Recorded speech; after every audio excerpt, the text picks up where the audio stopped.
Are you ready to manage your work and personal world better to live a fulfilling, productive life? Then you've come to the right place. ProductivityCast, the weekly show about all things productivity.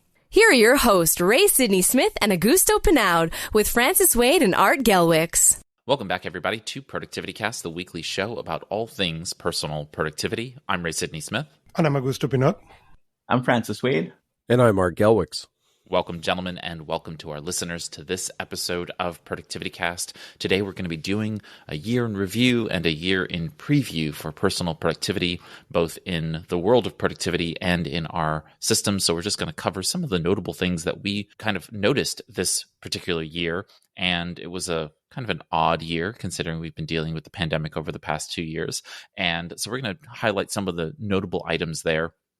We're then going to talk a little bit about the things that we think happened notably in our own personal productivity systems or kind of in our world, and then what we'd like to happen again, the good things, and what we'd like to be different, the areas of improvement, so to speak. And then we'll talk a little bit about what we're planning for 2022. For those of you who kind of follow and pay attention to what we're doing out there in the world, you can kind of see and follow along with us as we make these kinds of implementations into our own worlds. And so let's start off with what were the kind of notable productivity events of 2021? What were the things that you really noticed in the personal productivity world that happened? I mean, I think the biggest things that everybody is knee deep in right now and have truly recognized that it wasn't necessarily new in 2021, but it became part of our norm, is the understanding that the office as we used to know it has changed. Working from home, hybrid from work, full remote work, whatever you want to call it, is here and it's not going anywhere. It's no longer just a perk. It's no longer just a fun thing that you occasionally get to do. This is a part of the new norm and will not be going away. And from a personal productivity standpoint, it changes the dynamic for us because now we don't have that clear dividing line of getting up, driving, commuting into an office, working at a different location, and then coming back home and having that separation for if you had that separation at all to start with. Now that's completely gone because now work is in your house. So I think the impact of that in 2021 is forcing us not only personally and professionally, but on a deep individual level to rethink what productivity really means to us, to avoid overwhelm, to avoid burnout, to really have a sense as to this is what is important to me. Do you think that means that for the vast majority of people who still do need to go into an office environment, and there still are going to be people who need to do that, there's no question, plus the folks who want to, and does that mean that we all have to be, in essence, like road warriors? We have to understand how to use our mobile technology better. What has this year really taught us about the fact that because if every organization in some way, shape, or form is hybrid and work is happening in different locations at different times, how do we deal with that switch context happening across an entire organization? See, I think this is one of those situations where the information workers are getting a little dose of reality. Because if you think about most professions, let's say, for example, a carpenter or a plumber or something like that, they will go to a job site. They will take their tools with them. They will go, they will do their work. They will work as long as they need to. They will come back. But that's not their office as per se. Information workers, especially in a corporate environment, have gotten spoiled to say, oh, I will come in, my computer will be there, it will be set up for me, my desk will be there, they'll give me a nice office chair. And it doesn't have to be that way. And it isn't that way anymore. Those of us who have worked remotely or worked in environments where we go to client sites and things like that, we're used to going in with everything in our world in our backpack or our computer bag and setting up and working and leaving. So there's no harm in that. There's no harm in getting comfortable with that type of a road warrior mentality, not so much to the degree of, oh, everything has to be, maximum in functionality, minimum in size, but we have to be thinking about flexibility. And we have to also take responsibility because we are now responsible for a lot of this stuff. IT is not going to come and set stuff up at your house for you. You become truly responsible for things like your internet connection, getting your mouse working, those types of things. And it's going to sound a little harsh, but this is when people actually have to grow up about this stuff, especially professionals.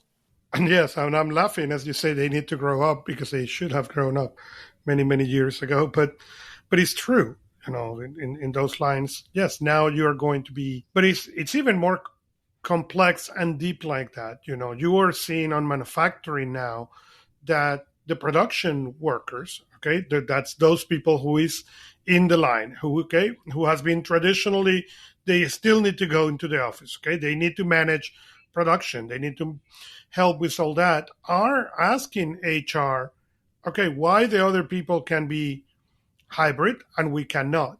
How can we get our schedules more human? Because normally you have, 3 shifts, the shift in the morning, the shift in the midday, the shift in the night. And the shift on the night for most people is like the worst shift, the punishment shift. And now they're asking, well, how we can make it better? Because otherwise we are going to start looking for other solutions. And as you said, people is discovering, okay, now I don't have that IT to help me connect my computer and fix it. And they need to go out of their comfort zone. And that is at every level. We're not talking about the entry-level guy. We're talking about the VPs and the high level in the food chain. Given on some of them, they still can call. The IT may not come, but may remotely log into their computer and help them fix. But it is a problem that we are seeing every day. The good news with all this is that most people experience what the quote-unquote geeks has experienced for years in software, in teamwork, in how to make these things more effectively no, we don't need to sit into that conference room for 2 hours. We can make it in 15 minutes in a Zoom call or a Google Meet or a Google or a Teams. And that, I think, is showing a lot of people in that corporate world that it can be done better. Now we're going to come for a long period of resistance. What we have been listening, the big quitting thing that is coming. Well, that is part of the resistance. And it's the resistance of the old school saying we are not going to make the change. And the new younger generations or geeks in this case coming and saying, well, if you don't change, we're leaving. And that is going to be make for a really interesting thing in the year to come. The pathway to being more productive is going to be more clear because we're online. The fact that we're online means that now we can actually, we must actually measure certain things, not must, but the software we're using is going to start telling us, it's going to start giving us analytics about our productivity. For example, at some point in time, Google Meets and Zoom will start to give you back analytics that tell you how well the meetings are being run. At some point, they're going to aggregate those statistics and say that you're spending X number of hours in a year in meetings. And at some point, someone is going to say, well, how can you cut back the number of meetings by a half and still accomplish the same result? So one of the side effects of all this is that because we're using more online tools, we'll have more online data so that we can actually make more concrete improvements. That's a big plus over the analog world where you could literally sit in a meeting in a room for 3 hours and accomplish nothing. It's much harder to do that when the analytics are actually going to be catching up with you, with the behavior. And even better, if you have some AI built in, it could prompt you and say, this meeting is over time. Do you really want another hour? These things will help us to be more productive. But that's just one example. There's lots of them, I think. And I think there's many more coming. It's just that those who think that we're going to go back to the way things are probably dragging those who think that we're not going to go back to the way things are and that we need brand new tools to help us to move forward. So I think there's still a bit of a stall about whether the new normal is going to be the old normal or it's going to be something at a whole different level. So I think it's going to be we're going to unleash productivity tools like we've never seen before. Yeah, I think I need to agree with you. I don't know if we're going to unleash productivity tools as we have never seen before, or we are going to see an engagement with productivity tools as we have never seen before, where the non-productivity geeks, the non-productivity enthusiasts are going to come now into, okay, you need to teach me how to use Trello, and you need to teach me how to really make this work in this world. And that is going to make it really, really interesting. I think in line with that, I think this is something that I found interesting, and I'm curious about what you all see in this particular space. But this year we saw a number of notable investments in productivity software. Several companies like ClickUp and others have gotten pretty substantial investments in their activities. Some companies went public, and so we are seeing in the what we consider team and workplace productivity software space more development at a really fast clip.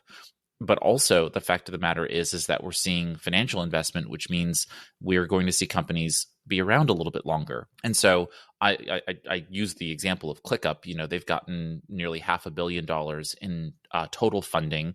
They only started in 2017. Here we are in 2021, the end of 2021, and they've continued to gain momentum. And they are somewhat of a darling among personal productivity enthusiasts, except for the fact that they are a team and workplace collaboration software. They're not designed for a personal productivity system necessarily. And what we see in the personal productivity world is that we who are very cued into the personal productivity space, you know, whether that be task management software or basically project management light software, we jump on those software very early on.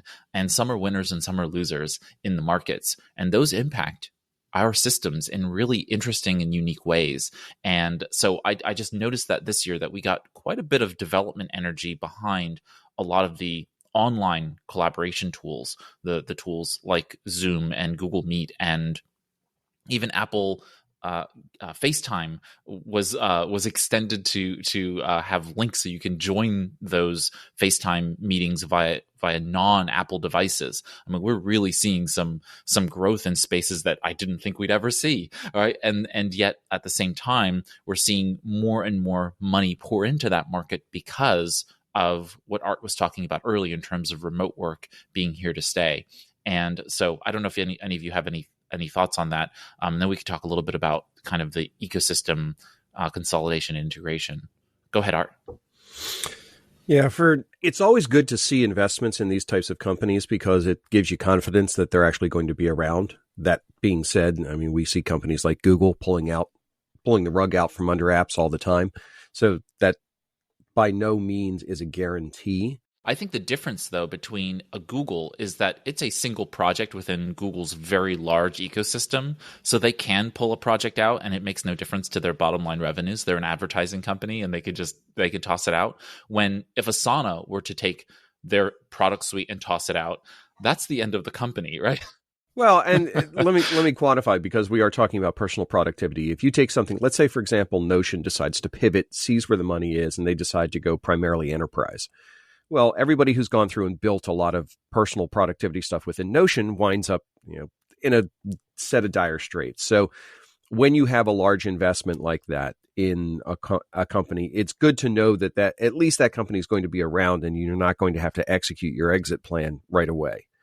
That said, I am still a little concerned about what could possibly be a productivity and collaboration bubble that's starting to grow. We've seen a lot of companies come to fruition during this time period, providing web services, providing video services, collaboration applications. And there's a lot of smaller ones that aren't getting this investment like we're talking about, and that are likely to disappear as things shift. Now, the only thing offsetting the whole bubble concept would be the fact that this isn't going away right away. So there is still a continuing need. But I think this is an important thing to take into consideration. If you're looking at platforms and tools that are getting a good financial investment, it should give you a little bit of a warm, fuzzy feeling that at least they're going to be there tomorrow. But plan like they're not. I think you always should plan that they're not going to be forever. And that's the reason I always said, if that piece of software do not have an exit strategy and you cannot export your data, don't even play with it, walk away. The older people who remember that thing I read on the books called Y2K, I don't remember what happened, but as I read on the books, the Y2K really put tech into the map. We discovered, this is important. Having these investments, important investments, having now these companies going into the stock market for the first time, being on the financial markets attention, I think is going to put personal productivity in the map. This has been for so many years the geek and enthusiast world. And I think finally is going to start getting to the masses. And that is going to be incredibly well for everybody. I put a link into the show notes for everyone to look at. And this is about this kind of space of who is getting funded and why they're being funded. A very interesting protocol article that I highly recommend anyone who's interested to kind of look at. And that takes us kind of to our third area of what has really happened this year in 2021, which is Augusto, you can speak to this, which is the consolidation and integration of many of the ecosystems. Talk a little bit about how people are going Apple-y. Well, they are. Apple has been famous for integrating their platforms, their Mac, their iPad, their phone, and you can go really easy from one to the other and have the same information, and they have synchronized almost successfully and almost all the time in a really good way. But when you were to the other side, when you were a Windows or you were an Android, now you didn't have that ease of synchronization. And what we've seen this year with Samsung and Android was, no, let's bring that experience too. And Samsung was the flagship with this, integrating Samsung with Windows, and then Google came after and said, okay, we're doing it too with Windows 11, and you will be able to put your Android applications into the Windows machine and all that. And I think that is incredible, because what that is going to allow users is what Apple people has been able to enjoy for a long time. That is, I start working on my phone and get to my office and continue on the iPad and get to the Mac and continue on the Mac. And it is almost invisible what I do. I just pick the device that will be more appropriate for this job. That bringing to the other side, to the Windows side, to the Android side, it's going to allow people to experience that jump in productivity. When you are now picking the device that is better for the situation and not the software. Software now gets to be invisible, and you are really choosing what's going to be the hardware that is more appropriate for this. I have to say, I've been doing this for a long time just by installing into all of my devices the Google parts. And so, no matter what device I'm on, I'm using Google technology on all of them. That is Google software. And now we're seeing the operating system and hardware developers get the point, which is that the more integration, the greater the workflow success for the individual using your software, which means they'll be interested in actually buying your hardware again and again and again. And at the end of the day, we are buying software when we're buying hardware. And we need to kind of rationalize and deal with all of the fact of the reality that is, when you buy, say, something in your home IoT setup, that is really a piece of software that you're buying.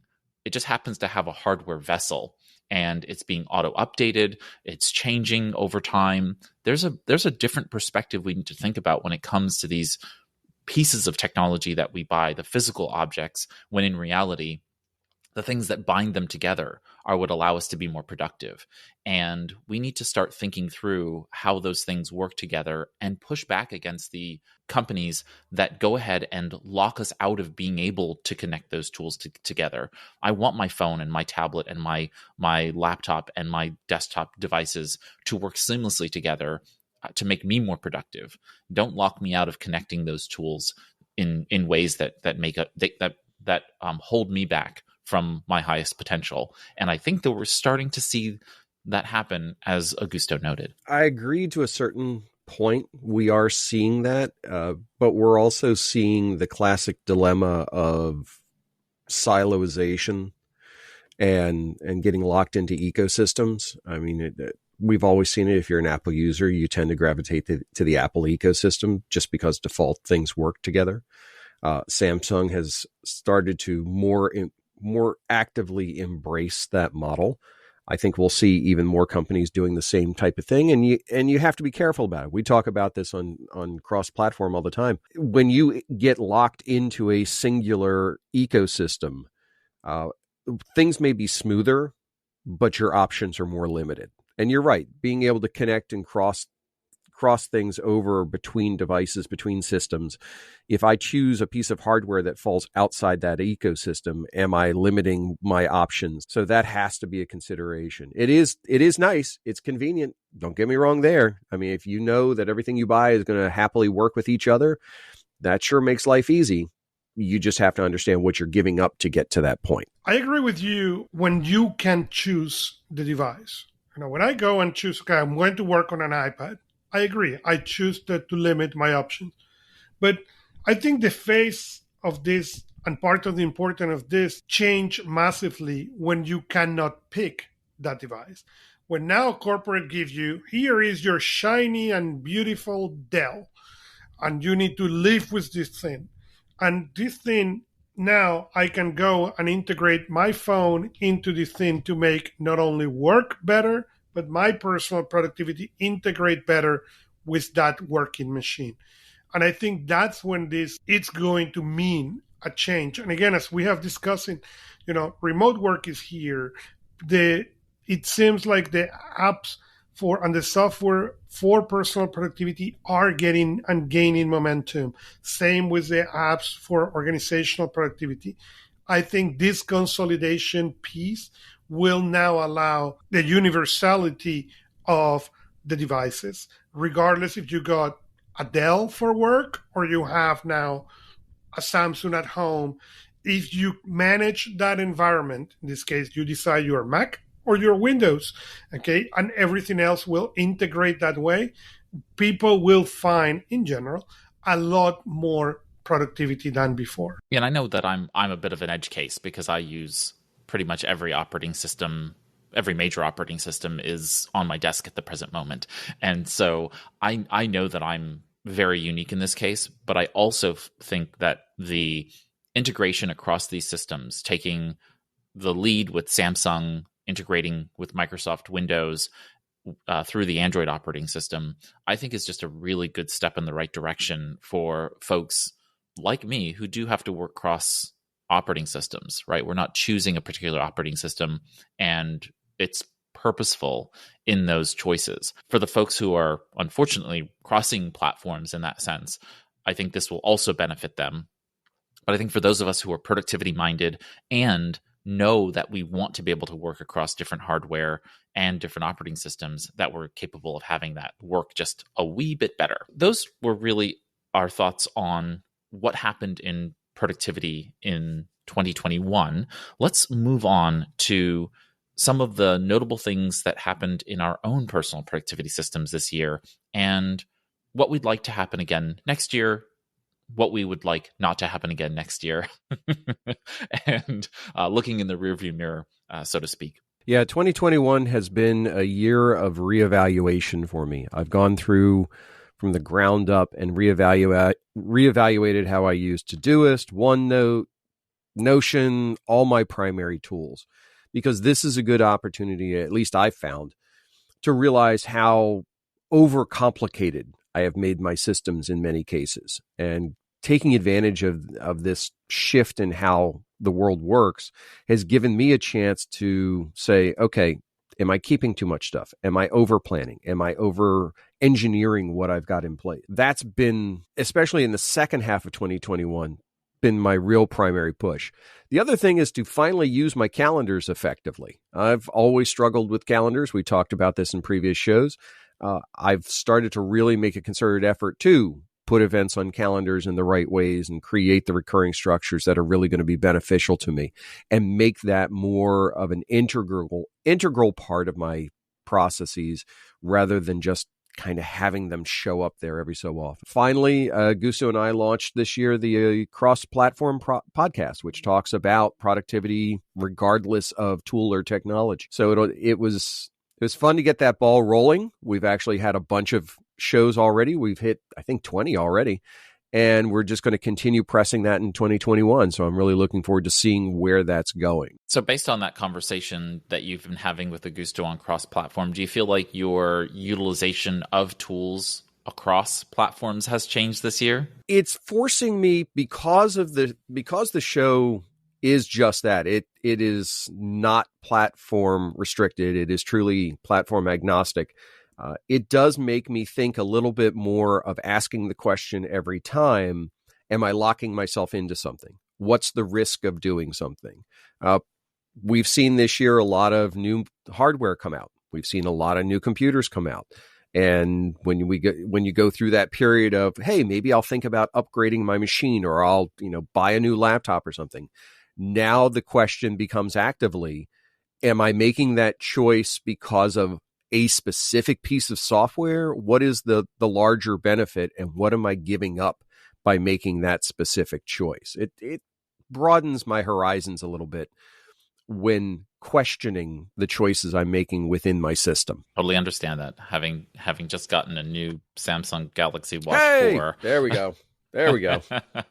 I am uniquely frustrated with Samsung and their Samsung guts, and Google not doing a better job of integrating with the watch. But these are the trade-offs you make when you get new technology and you're working across. This Wear OS is not truly a Google only operating system. It is this weird melange of trade-offs, and you do that when you deal with cross-platform issues.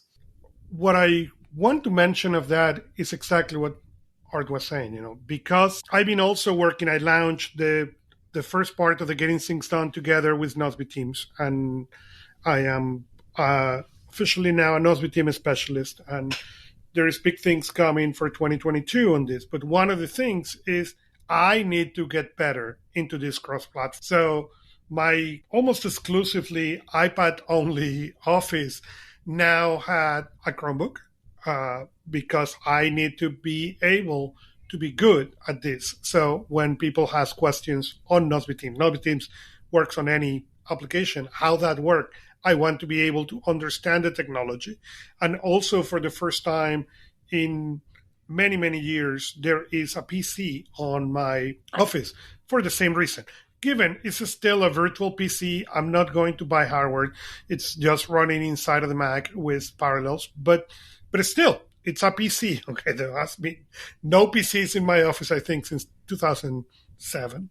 So, but the reason of that is being able to respond better to the inquiries, being able to explain, where are you? Now I can really go and test and respond questions on any platform that you are, except Linux yet.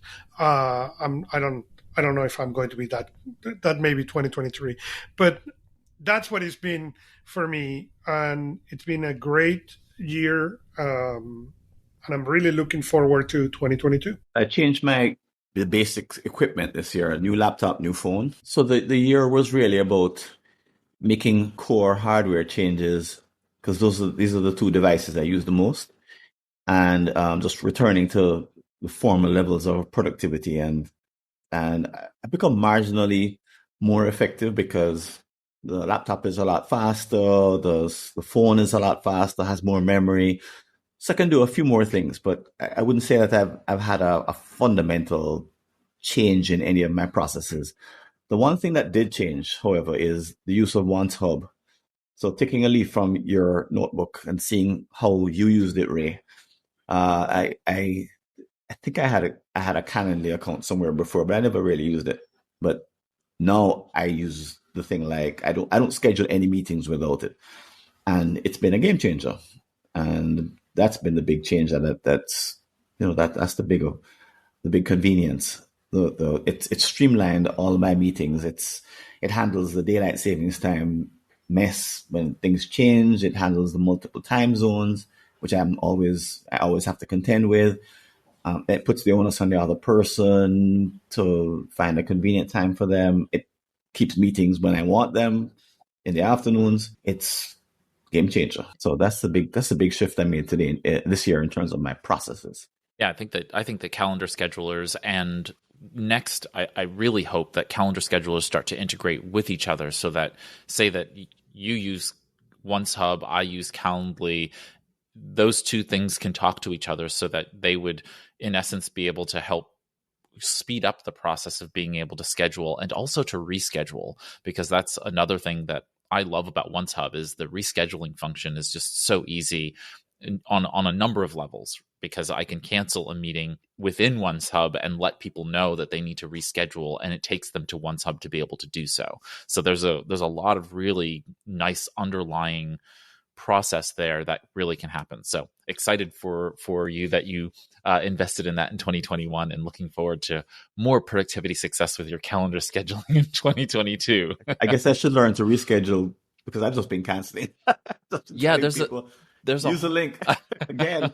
No, there's a whole function within OneHub for you to be able to cancel a meeting and generate a message to them, so that they're basically facilitated through, which means that they don't actually have to re-enter information that they had before, right? So the title of the meeting and any other information that you've tracked from the individual is already in the system, and they don't need to re-put that information in there, which is really nice. I guess one of the things I really like about OneHub is that it's a set it and leave it kind of software. It's if I went to the site today, I would be amazed at what's in it, because I wouldn't remember seeing it before, because it's such a transparent activity. It really does take away all of the mess. So I haven't even been into the back end. I think I went into the back end once to add a new block of potential meetings on Wednesday mornings or something like that. That's remarkable for a year and a half, for a year of use.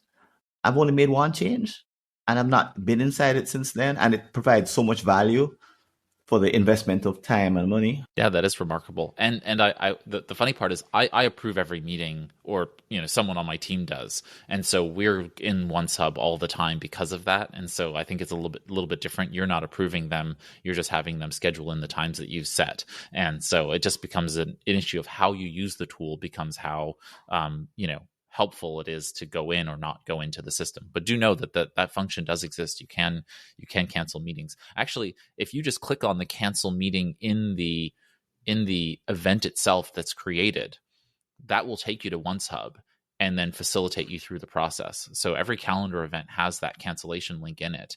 And if you in Google Calendar. Yeah, well, I mean, if it creates it in your Google Calendar, yes, then it will go ahead and give you that cancellation link. It'll say like cancel or reschedule. And even though it's for the user, when you log in, it'll recognize that it's you, the owner, the admin of the account, and therefore you'd be able to go ahead. You have to be logged in, though, so it recognizes that you're the owner ad. But wonderful. Good. All right, so from my perspective, I hosted a live series of Evernote courses at the beginning of 2021, and they were, free to attend.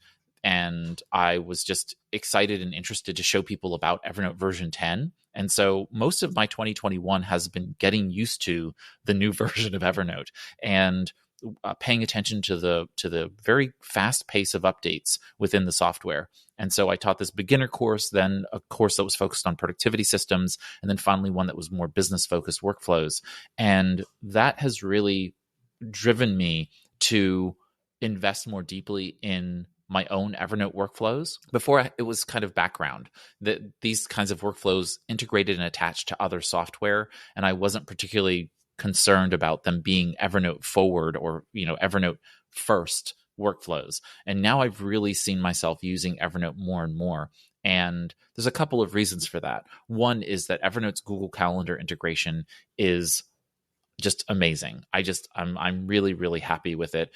It causes me to open up Evernote as my first entry point into almost every meeting, because I have notes about my clients and any other meetings that I'm going to take. That's where the notes are. And that's where the information is about those people. And then to be able to create a note directly from the calendar event inside of Evernote just speeds up the process by which not only am I taking more notes, and I was already a heavy note taker. But now I'm capable of cataloging those notes so much faster, capturing action items, both for myself, but for others, and just really moving forward there. The other thing that's really increased my usage is Evernote Home. And I just feel like all the ways in which I have manifested now Home as a dashboard for myself, still mostly a jumping off point for me into lots of parts of my own productivity system. That may mean even leaving Evernote, but it, like, all the pieces are there, so I know where to jump to for that thing. I've created kind of a legend, so to speak, so that I know, okay, when this is happening, I need to go here and do this thing in that place. So that may take me to Remember the Milk, or that might take me to Asana or to Trello. But now I know where those things are, and Evernote is kind of that master holder of that information for me. And I will note there have been some stability issues with Evernote version 10 and synchronization issues that I've experienced over the past year, but they continue to go away. They keep the bugs have been getting squashed, and that's been really helpful for me, because I'd get frustrated and I'd be like, I'm using this so much more now, and I'm experiencing these little frustrations of not being able to see synchronization or otherwise.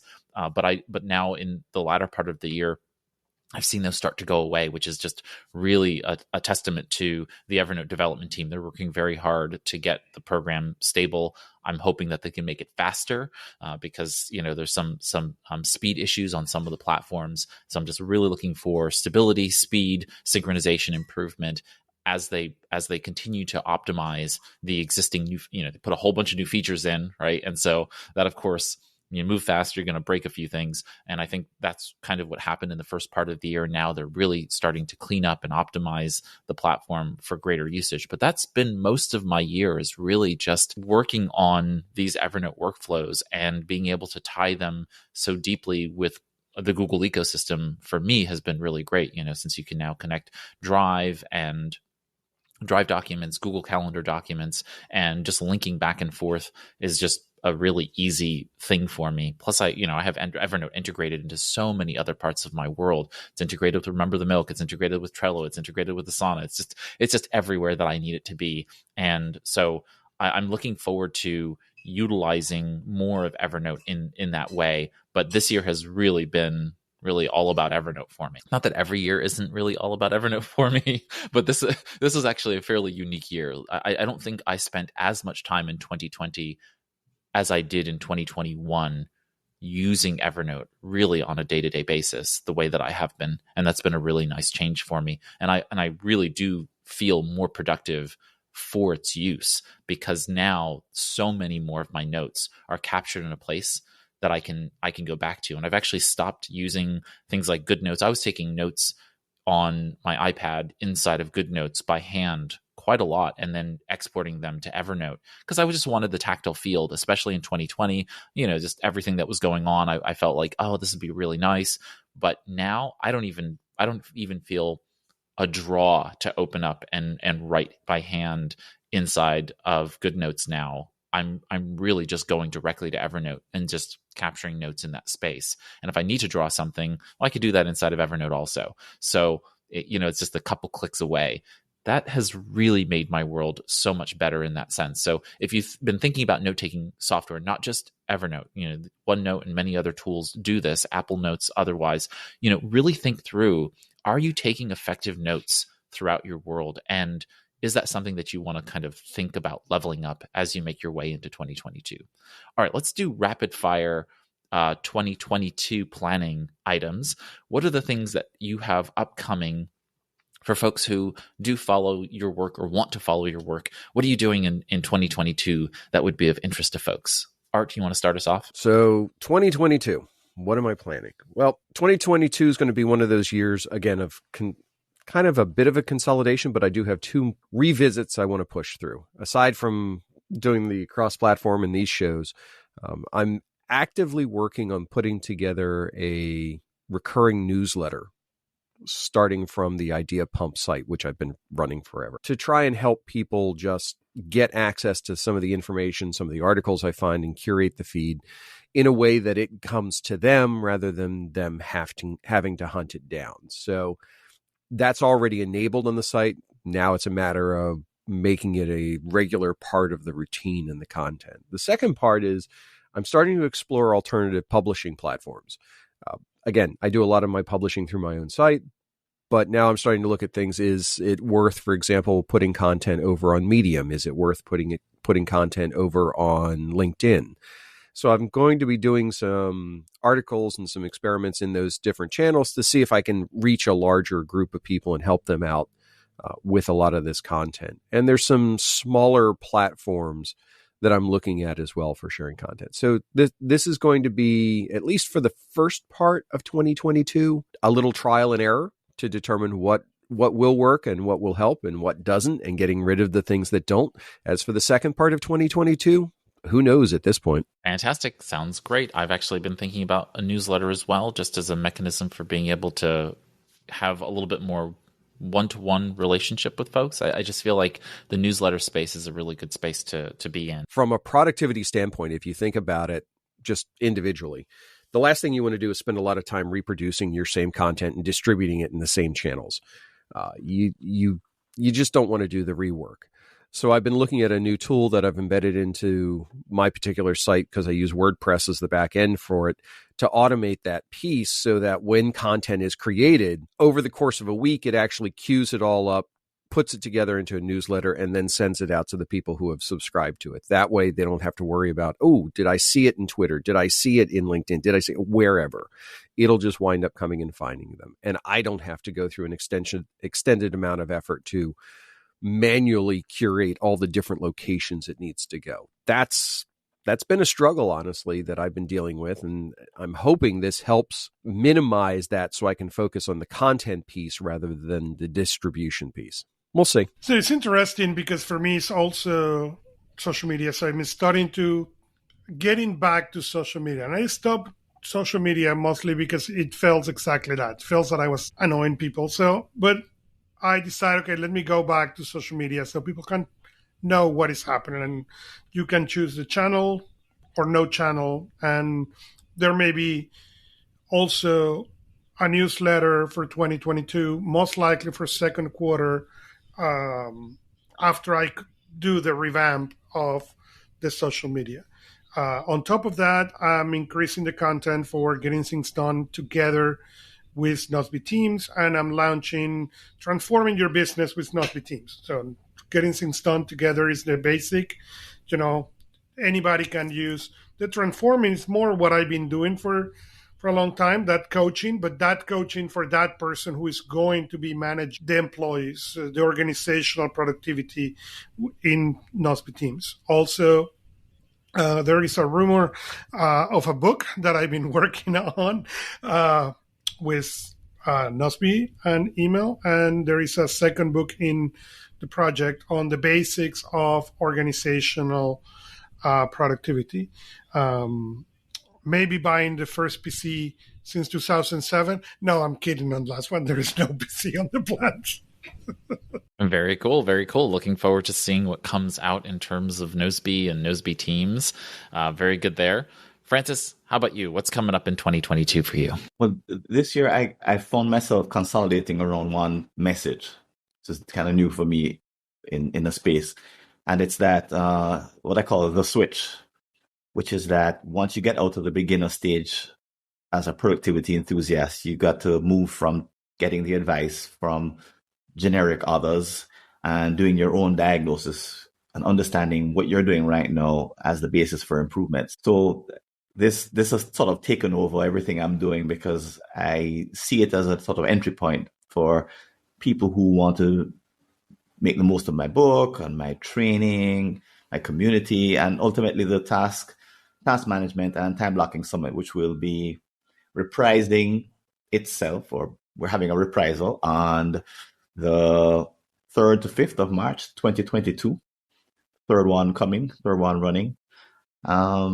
And most of my year is that's the highlight for the year. And the rest of the year is spent kind of getting the message out, the messages that I want to get out, and also building up speakers and sponsors for the summit. That's what the next year will probably look like. Fantastic. Fun. Lots of stuff to come. For me, I am going to be really spending a good amount of probably the early part of my year, but I don't think this will stop in early 2022. But I will be doing a lot of tool integration or tools integration and automation auditing. And what that means is that I spend a lot of time with my clients working, integrating tools and basically understanding their workflows. And I feel like it's time for me to do that with my own systems. And so, because we all have many, systems and subsystems that are running our world, some of them better than others. And I feel like some of my others need some improvement. And so I'll be spending some time deciding on how those tools work together, and also how my automations, I'm a heavy user of Zapier as well as IFT, and there are many others now that I've been adding on to the plate. Unido, I've been really pushing the envelope of a lot of these other automation tools to see, when I do things, how do they both automate a workflow, that is, trigger one thing to do another thing to do another thing without me having to intervene, but also how they synchronize that data back to my primary systems. And so this audit, I'm hopefully, will give me the underlying analysis and synthesis to be able to say, okay, these are working for me, these are not working for me, and therefore, which ones should I keep and which ones should I get rid of? Which ones should I create anew in terms of building out greater productive gains? I can't multiply myself. And so the best I can do is to really think through what some of these tools can do in order to increase my output without me having to clone myself. Because, I think that's probably both expensive and unrealistic, certainly in 2022. Maybe in 2122, I can clone myself if I'm still alive. But so I'm going to be doing that, and I'll probably be doing just a deeper investment altogether in my workflows across all of my platforms. I'm going to be going platform by platform and really choosing what it is that I'm using, what features within those tools that I'm using, and whether or not they are serving my needs. And I have definitely in 2021 kind of hit the upper limit of my overall workload, right? I've definitely seen myself max out in different categories of my world where I'm like, okay, I cannot do any more work in this space. I just don't have enough time, energy, resources to deal with these things. And so that has required me to go back and say, okay, these are things that are going to go. These are things that are going to stay. And now 2022 will hopefully be a little bit more balanced in a lot of ways. I'm looking forward to that. And that also means, though, that I need to more deeply invest in the features of tools, and just features of tools that are serving me well. And so I'm looking forward to doing that. So that's a lot of my 2022 will be this planning and changing of tools to make them fit the forward movement of what I want to do, just better. I just want to do things better.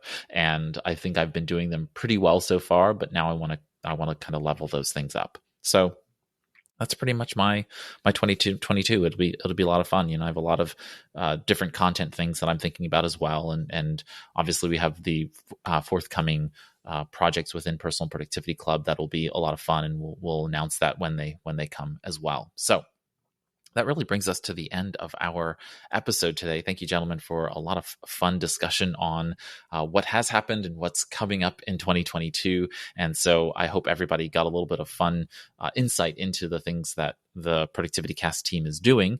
And while we are at the end of our discussion, if you have something that you want to share, feel free to jump into the conversation by visiting the episode page on productivitycast.net.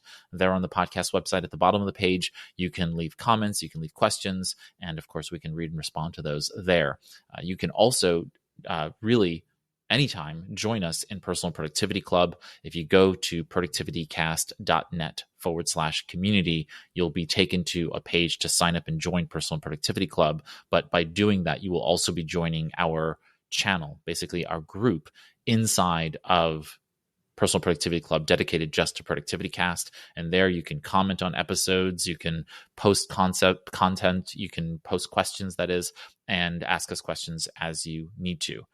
Also note that on the episode page, when you are in the comments, right above the comments are our show notes. And so our show notes include links to anything that we've currently discussed in this episode, It'll also have transcripts, both one that's readable on the page and downloadable for you to be able to do that as well there.